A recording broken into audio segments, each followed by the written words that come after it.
Get out of this house, god of poverty. On the day I closed the restaurant I had managed for 30 years, intending to spend more time with my family from then on, I was met with a cruel declaration from my wife, Kate. When I tried to talk things over, all I got in return was a disdainful smirk. Unlike you, who's almost 60, I'm still in my 40s. I plan to make something of my life again, and I don't need a washed up man like you around. I see. You're serious about our divorce then. Being rejected so completely, I had no choice but to face reality. As I trudged out of the house, I heard light footsteps approaching from behind. Dad, I'm coming with you. It was my 20-year-old daughter Zoe, out of breath from running. As we walked toward the nearest station, Zoe looked a little uneasy.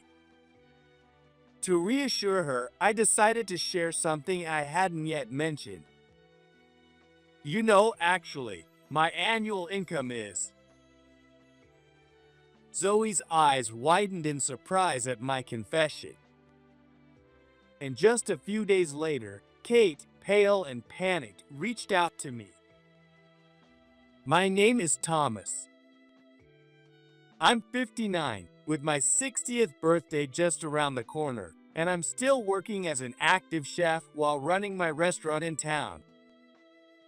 The restaurant sales are just enough to support my family, and I can't afford to open another location. But I cherish this place, which I've been running for over 30 years, and I've always poured my heart into preparing meals for my customers. Honestly, I never thought I'd be able to keep it going this long. When I first opened, there were days when sales were as low as $30, and the restaurant was far from popular. Even so, I kept at it, focusing on providing excellent service and delicious food without getting discouraged. Little by little, people started coming in, and by the time I was in my 30s, the restaurant's reputation began to improve. Back then, the internet wasn't as widespread as it is now. There weren't any ranking sites or photo sharing platforms. Word of mouth from customers who enjoyed the cozy atmosphere and great food was what brought attention to the place. Eventually, local radio stations and magazines began featuring me in interviews, which boosted the restaurant's popularity even more. Then one day, during a special TV segment about the town, my restaurant was highlighted as a hidden gem. A world-famous celebrity, whose name everyone recognized, visited my restaurant and enjoyed my food with a big smile. It felt like a dream come true, but starting the day after the TV broadcast, the restaurant sales increased even more. And it wasn't just the sales that grew. When I walked through town, strangers would call out, "I saw you on TV." Even my ingredient suppliers started saying, "If you ever expand, we'd love for you to source from us again." It felt like everyone cared about my restaurant and had high hopes for its future. It was such a surreal time, but I grounded myself and kept giving my all to every customer who came in. That's when Kate, who would later become my wife, walked into the restaurant. Kate was a petite woman with a charming, cheerful demeanor and a beautiful smile. In her 20s at the time, Kate hesitantly took a seat, glancing nervously around the restaurant as if she wasn't used to dining out. From the kitchen, I peeked out and watched her, curious about why she kept looking at the decor and other customers. She kept glancing around at the restaurant's interior and other customers, which made me wonder if something was wrong. However, I realized that my concern was unnecessary when she was about to leave. After finishing her meal, Kate looked me straight in the eye as I worked the register, then gave me a radiant smile. Your food was absolutely delicious. I'll definitely come back. Her glowing smile made my heart skip a beat. Up until then, I'd been entirely focused on my cooking career, with no interest in romance or marriage. I'd rather spend my time experimenting with new recipes than meeting women. But Kate effortlessly slipped into the gap in my heart. As promised, she began visiting my restaurant about once a week, always making a point to strike up a conversation with me. Before I knew it, I was completely smitten with Kate, who was 10 years younger than me, and we eventually started dating. On the way back from researching other popular restaurants with Kate, I spotted a shop, bought her a necklace, and gave it to her as a gift. Her face lit up with joy. From there, everything progressed smoothly. We got married, had a child, and were blessed with our adorable daughter, Zoe. However, Kate's personality changed after we got married. During our courtship, she was always kind to me, but as soon as we became husband and wife, she started treating me like an inconvenience. Though she joined the restaurant's board, claiming she wanted to help, she rarely showed up for work. I can't come in today. I have lunch plans with my friends. She started saying that and began canceling at the last minute repeatedly. Kate, the other staff are watching. Can't you work a bit more? I have my own commitments. Besides, I'm helping out because your restaurant isn't making enough money. If the sales were better, we wouldn't have this problem. Even when I pointed it out, Kate would snap back at me and argue. No matter what I said, I couldn't get through to her, and the constant tension made me feel like I needed to work even harder to make up for it. Kate handled the housework and childcare. I did my best to help out, taking care of Zoe on my days off so Kate could have some time to herself. Even so, I thought she must still be overwhelmed, so I worked tirelessly for nearly 20 years. But one day, an unexpected situation was thrust upon me. On my 59th birthday, I stopped Kate to talk to her. But before I could even begin, she frowned and averted her gaze as if she'd seen something unpleasant. Just because it's your birthday, you're not planning to lounge around the house, are you? We're struggling financially this month, so go out and work as much as you can. I need to talk to you about something important. When I pressed her a bit, Kate reluctantly agreed to listen. I then began explaining the plan I had been thinking about. I'll be 60 next year. It's about time I considered retiring. That's why I've decided to close the restaurant. Well, that sounds great. That rundown place isn't going to make any more money anyway. Her quick acceptance surprised me. Given how much Shed always complained about money, I thought she'd strongly oppose the idea of closing the restaurant. But instead, Kate seemed unexpectedly cheerful about it. I see. Thanks for supporting me and helping with the restaurant all these years. It's not a big deal. Just make sure you keep working hard until the end. Taking her words as encouragement, I poured everything into my cooking for the final year. As the closing date drew closer, loyal customers who had supported us over the years came by one after another, and I couldn't hold back my tears. Caught between the joy of customers making the effort to visit and the sadness of realizing that the restaurant was truly coming to an end, I closed the chapter on my restaurant's nearly 30-year history. Having devoted myself to work all these years, I plan to focus on spending quality time with my family moving forward. However, what awaited me when I returned home was an unbelievable declaration from Kate. You've worked hard until today. Let's get a divorce. Your role is over, so leave this house. What are you talking about all of a sudden? I asked in shock, but Kate looked at me with disgust and tried to force me out of the house.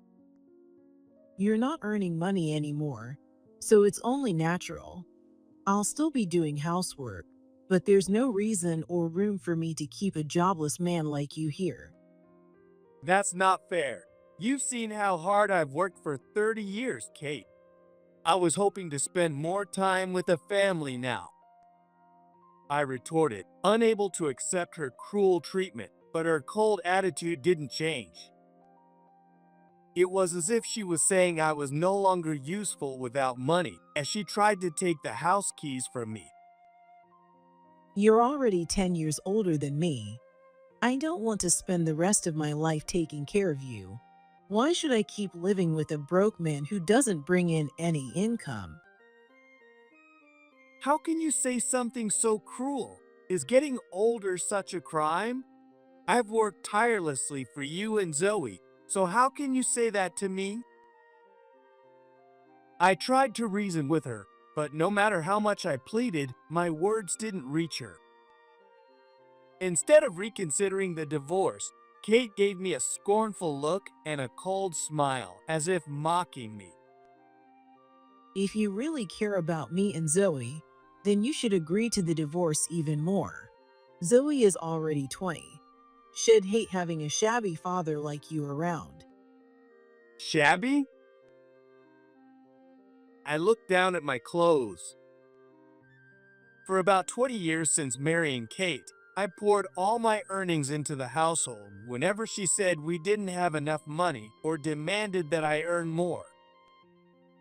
I didn't want Kate to feel deprived, and I wanted Zoe to have a life where she could do what she loved. But in exchange, I completely neglected taking care of myself. The shirt I wore was stained with the smell of oil and had been with me since before I got married. The hem of my pants was frayed, and the knees were worn through.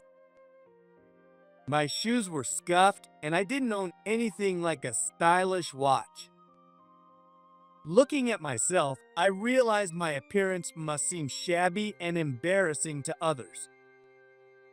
But that was because I handed over all my paychecks to Kate.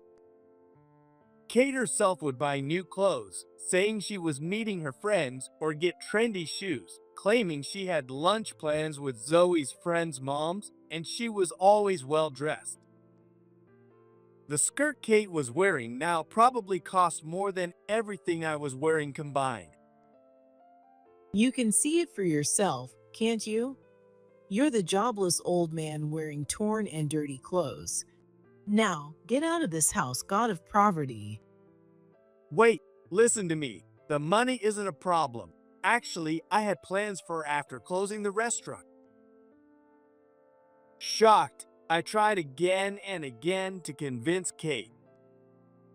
I couldn't accept her sudden demand for divorce and pleaded for us to talk it through. But all I got in return was a disdainful smirk. Nothing you say will change my mind. Unlike you, who's almost 60, I'm still in my 40s. I plan to make something of my life again, and I don't need a washed-up man like you around. I see, you're serious about our divorce then. Being rejected so completely, I had no choice but to face reality. I still had plenty I wanted to say, but I didn't want to hear any more of her hurtful words. I packed up my belongings into a travel bag and decided to leave the house. I was hoping we could go on a family trip after I retired. Never thought I'd end up using my travel bag like this. Wait a minute. As I was about to step out the front door, Kate called out to stop me in a hurry. Could she have changed her mind? I turned around with a faint hope, but what she held out to me was divorce papers. Before you leave, sign the divorce papers. Do I really have to spell it out for you? This kind of irresponsibility is exactly why you could never earn enough. I never imagined I'd be forced to sign divorce papers on the day I retired.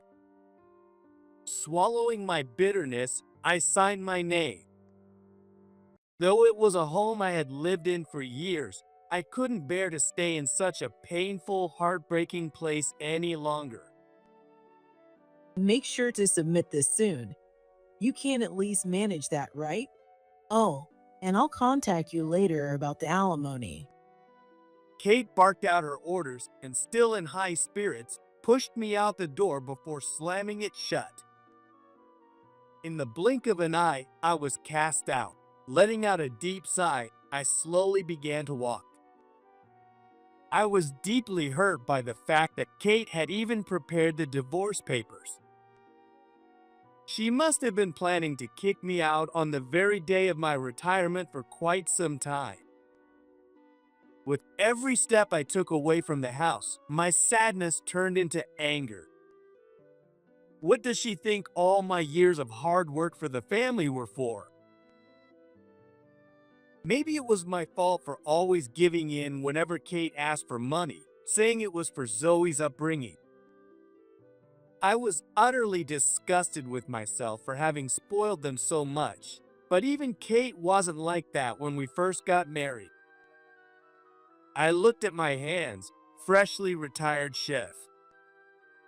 These were the hands that had endured burns and oil splatters from decades of cooking. The skin was thick and rough, with scars scattered across them. They weren't pretty by any means, but with these hands, I had supported my family's life. If I had married someone other than Kate, would I have been welcomed with a smile? Maybe after closing my restaurant of 30 years, I'd have heard something kind like, "Thank you for all your hard work. Let's cherish our family time together now." Lost in such empty daydreams, I heard light footsteps approaching from behind. Dad, I'm coming with you. "Zoe, aren't you staying with your mom?" It was my 20-year-old daughter Zoe, out of breath from running. She must have overheard the argument between Kate and me from her room. With tears welling up in her big eyes, Zoe grabbed my hands. Mom's being so mean. You worked so hard for us all these years, and she's acting like it doesn't matter. "Thank you, but aren't you embarrassed to be seen with a shabby dad like me?" I spread my hands out to show her. My faded shirt had fraying hems, and the belt around my waist was 20 years old and discolored. To someone young and fashionable like Zoe, I probably looked like a mess. But Zoe shook her head vigorously in denial. So what if your clothes are old? It just shows how hard you worked for us. I'm not embarrassed at all. To me, you're the coolest dad, and I'm so grateful for everything. Zoe declared firmly, then grabbed my arm and tried to pull me back toward the house. That's why I'm going with you. I want to pack my things, so can you help me carry them? "I appreciate how you feel, but are you really okay with this?" Though I hesitated, Zoe nodded without a moment's doubt. And so, I found myself stepping back into the house I never thought I'd return to, only minutes after leaving. The moment Kate saw me, she raised her eyebrows and raised her voice. This isn't your house anymore. You're a nuisance. So hurry up and leave, will you? I'm leaving too. I just came to grab my things, so stay out of my way. Kate, clearly not expecting Zoe to side with me, stared at her in shock for a moment, her mouth agape. But her expression quickly twisted with anger. Fine. Do whatever you want. If you're going to defy me, you can leave the house for good.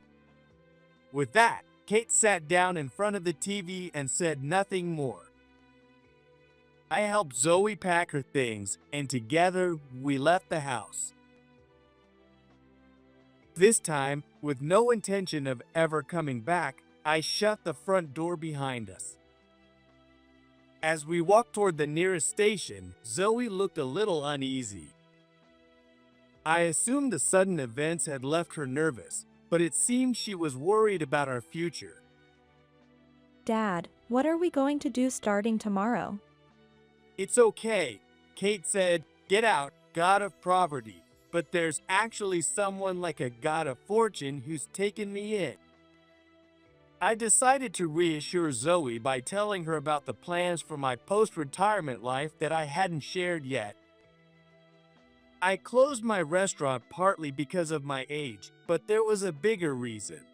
I've been offered a position as a personal chef, and I start my new job tomorrow. A personal chef? Surprised, Zoe listened as I explained. It all began when Mark, the CEO of a renowned American tech company, happened to visit my restaurant. The flavors I had honed over the years matched his tastes perfectly, and he became a huge fan, making time in his busy schedule to visit once a month. However, his secretary eventually pointed out that his visits were causing delays in his work.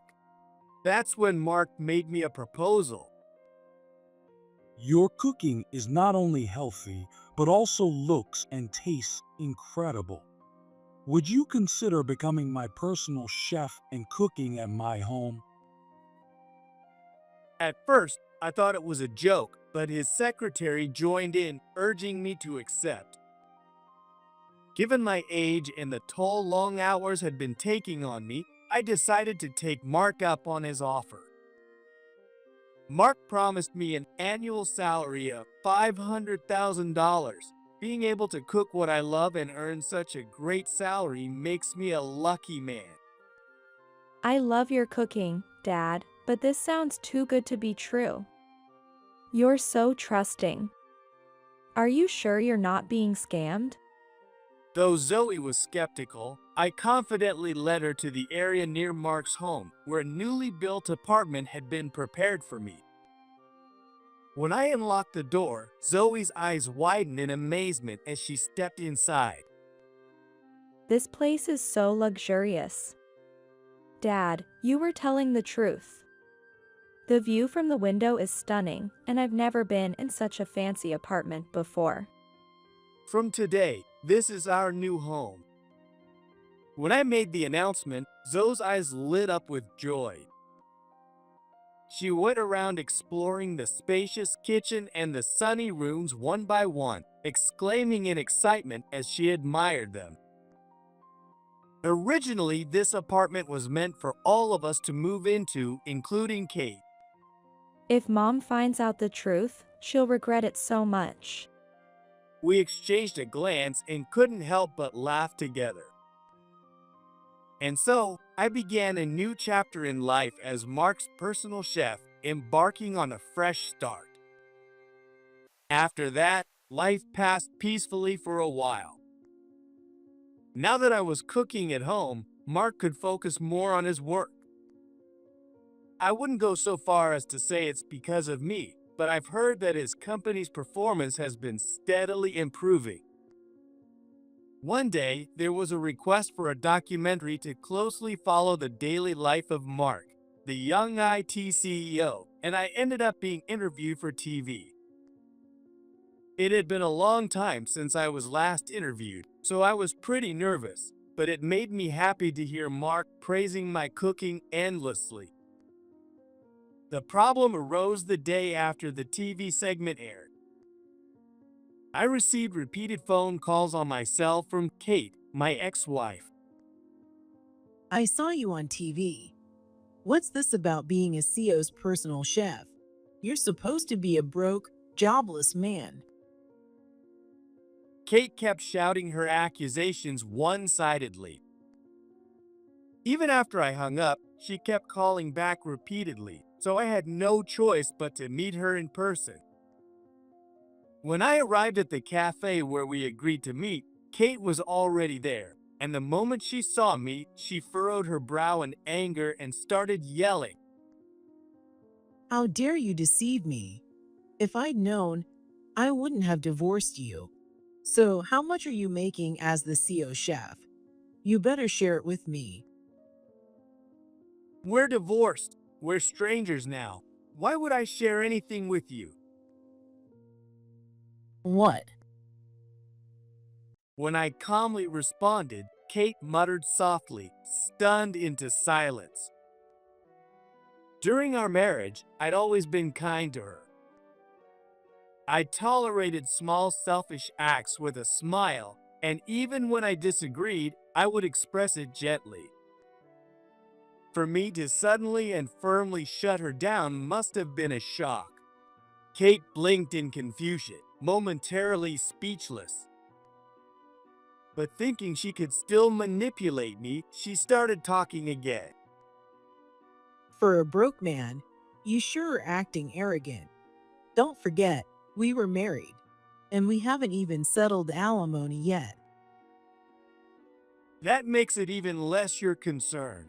Mark hired me after we divorced.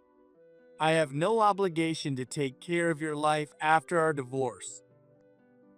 As I continued to reject her firmly, Kate began to fidget nervously.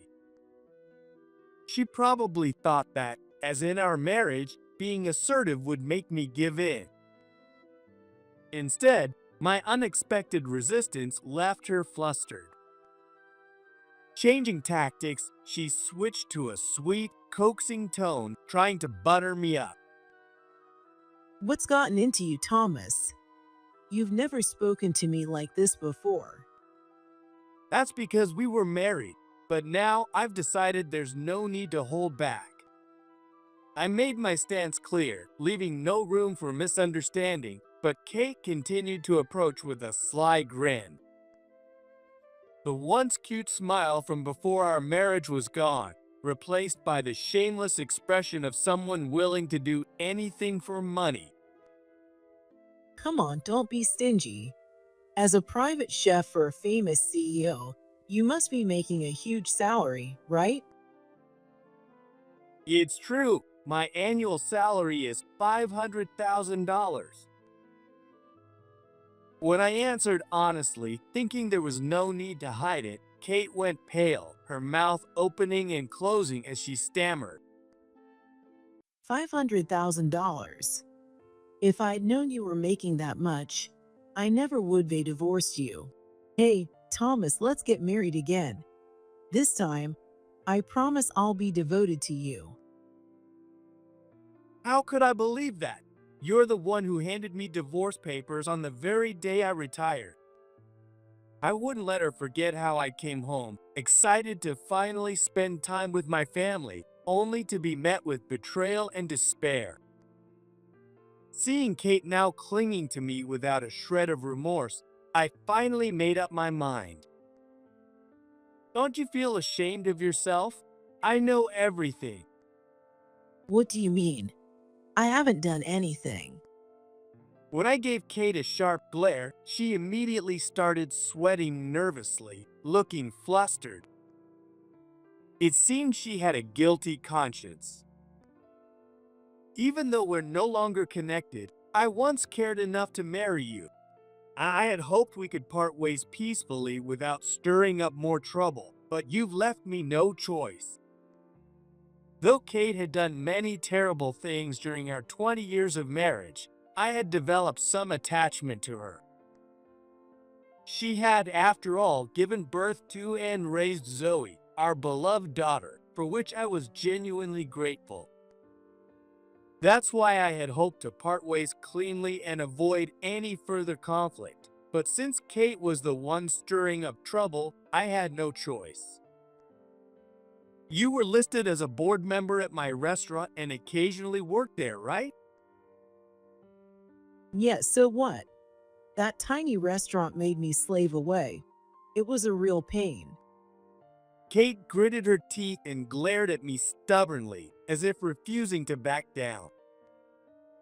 Feeling more sadness than anger at this point, I quietly pulled an envelope from my bag. When I took out the documents inside and Kate read their contents, her expression changed instantly. "You were stealing stock from the restaurant, weren't you? The security cameras caught it all." That's She seemed about to deny it, but the documents I handed her included clear footage from the security cameras. Though the images were grainy, they clearly showed Kate carrying bottles of wine and large cuts of steak. The documents also included an inventory list highlighting discrepancies between the stock and the records. I always thought something was off. Only high-value portable items kept disappearing from the restaurant. it was your restaurant, so it's basically mine too. What's wrong with taking what's mine? Even as she turned pale, Kate didn't apologize. Instead, she lashed out at me angrily. Her complete lack of remorse finally pushed me past my breaking point. "You had no right to manage the restaurant's inventory. This is outright theft. I could take this evidence to the police." The police. You're not serious, are you? If I end up with a criminal record, how am I supposed to find someone to marry in the future? Hearing the word police, Kate became visibly agitated. But that wasn't all I knew. And about the stolen ingredients, do you have anything to say about how they were used? Well, I ate them at home. There was some wine that looked delicious, so I took it.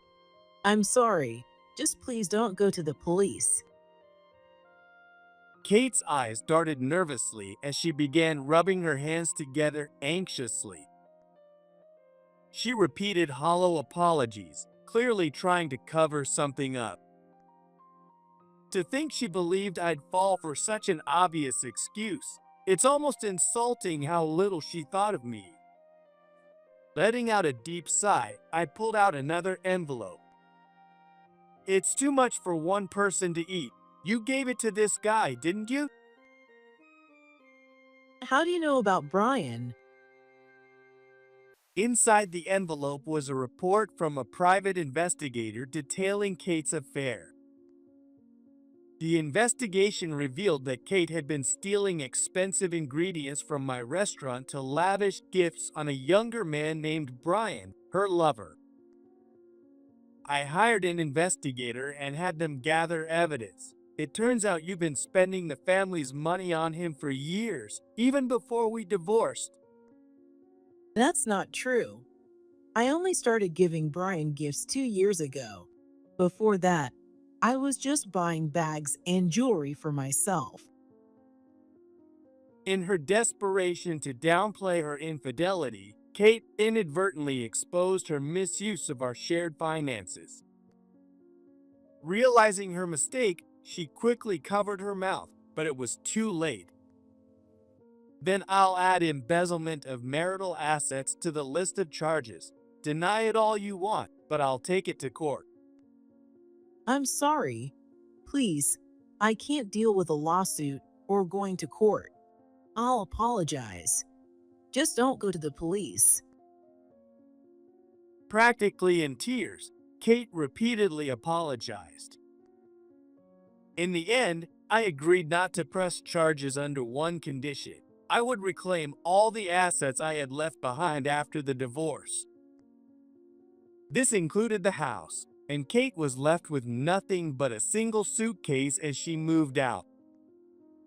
When she handed me divorce papers on my retirement day, Zoe stood by my side. Now, Kate had no one. Her lover, Brian, whom she had spent so much money on, had dumped her without hesitation. For me, he was Kate's affair partner, but for her, he was an ideal lover. To Brian, however, Kate was nothing more than one of many mistresses. Brian had only been with Kate for the gifts and money, so as soon as she ran out of funds, he cut off all contact with her. Kate was the only one who thought she'd start a new life with Brian in the house she'd kicked me out of. As for what became of Kate, even after repaying the alimony and returning the money she'd embezzled from me, she was overwhelmed by debts from her shopping and entertainment expenses. By the time she realized it, all she had left was a mountain of debt. Though she reluctantly began working, having been a housewife throughout our marriage, she found employment to be an overwhelming source of stress. At her part-time jobs, she often clashed with coworkers and was quickly fired. Even jobs as a cashier or cleaner didn't last, as she repeatedly canceled shifts at the last minute. Eventually, she ended up on a blacklist among local employers, leaving her with no work opportunities at all. Finally, Kate, at her wit's end, reached out to me again. When we were married, Kate used to dress stylishly, but now she was wearing stained, tattered second-hand clothes, likely having sold off her nicer outfits. Seeing her in such a pitiful state, even worse than how I looked after our divorce, I couldn't help but think this was karma coming full circle. I was wrong. Please, let's start over. I want to eat your delicious cooking again, Thomas. Zoe must want to see me, right? Kate rambled on about her wishes and delusions, but I quietly shook my head. Zoe told me she never wants to see the woman who abandoned her father again. She's even said she's using you as an example of what kind of wife she doesn't want to become. No way. Kate collapsed to the ground with a look of despair, crying. Even as I stood there in silence, she began glancing at me, her tone turning pitiful as she begged. How can you leave your ex-wife like this, so broken and struggling? Don't you feel bad? Isn't it cruel to turn me away like this? Why don't you ask yourself that on the day you handed me divorce papers? You laughed as you threw me out in my shabby clothes. With those words, I turned and walked away. After walking a short distance, I looked back to see Kate silently shuffling off, her head down, disappearing into the distance. After that, I never saw or heard anything about Kate again. She had once hoped to rekindle her life through dating and remarriage, but in her current state, finding someone willing to take her in would be nearly impossible. Meanwhile, I continued honing my cooking skills. To satisfy Mark and keep him impressed, I constantly experimented with new flavors and tested recipes at home. Dad, your cooking looks so good. Can I take a picture and post it on my social media? One day, Zoe said that to me while admiring my cooking. She posted the photo, and thanks to its vibrant presentation, it quickly gained a lot of attention. I was not used to social networking, so I left it all up to Zoe, which turned out to be a great decision. If I take it like this, your food will look even more delicious. As Zoe said that, she worked on creating modern, stylish photos by arranging the background and placing small props around the plates. As we kept experimenting and posting regularly, my cooking gained more and more recognition. Zoe herself, appearing in some photos, was praised online as the adorable chef's daughter, which added even more buzz. I was amazed by the unexpected power of the internet. Mark, however, saw a business opportunity in it. Thomas, your food is trending on social media. Excitedly checking the social media posts, Mark was thrilled to see the new potential in my cooking and decided to venture into restaurant management as a new business endeavor. Naturally, I was appointed as the executive chef of the restaurant, Located in a prime, high-traffic area, the restaurant quickly gained a stellar reputation and is now so popular that reservations are booked a month in advance. I am deeply grateful to Mark for giving me a new chapter in life and to Zoe for creating the opportunity. I want to keep creating food that brings people joy. With that thought in mind, I continue to stand in the kitchen today.